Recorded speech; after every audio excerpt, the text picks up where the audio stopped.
శ్రీనాథుని యొక్క భావజాలము ఎంత గొప్పగా ఉంటుందో ఈ పద్యం వివరిస్తుంది.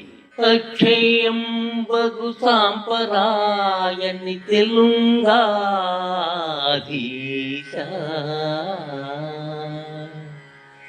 అక్షయం బగు సాంపరాయని తెలుంగాధీశ, కస్తూరికా భిక్షాదానము చేయరా, కస్తూరికా భిక్షాదానము చేయరా, సుఖ విరాట్ బృందారక శ్రేణికి సాక్షారామపురి విహార వర గంధర్వాప్సరో భామిని, వక్షోద్వయ కుంభి కుంభములపై వాసించును అవ్వాసనల్,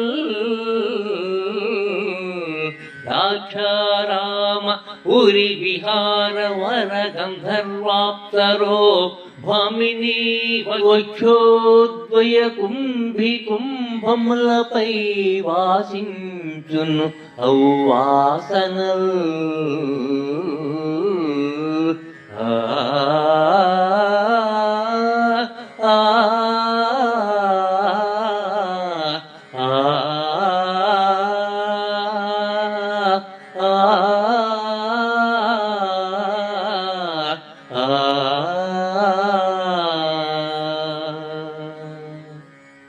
కవిత కస్తూరి శ్రీనాథుడికి అతి ప్రీతి పాత్రం. కవితకెన్నడూ కరం చాచి శ్రీనాథుడు ఎవరిని అడగలేదు. కానీ కష్ట దినాల్లో తెలుగు రాయణ్ణి కస్తూరి భిక్ష కోరాడు.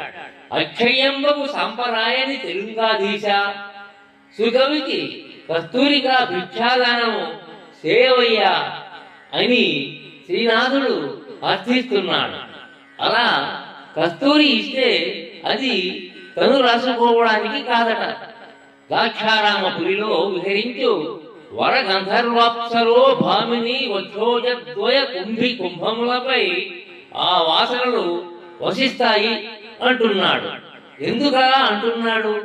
తొలుత ఆ అప్సరసలు తన మనోఫలకంపై సృష్టింపబడతారు కనుక తాను కస్తూరిని పూసుకుంటే మనసు రసరంజకమై తాను సృష్టించిన పాత్రలు కూడా అందము, ఆహ్లాదము, అమృతత్వము పొందుతాయి కనుక ఈ పద్యము శ్రీనాథుని అద్భుత భావ విస్ఫోటనకు ఒక మచ్చుతునగా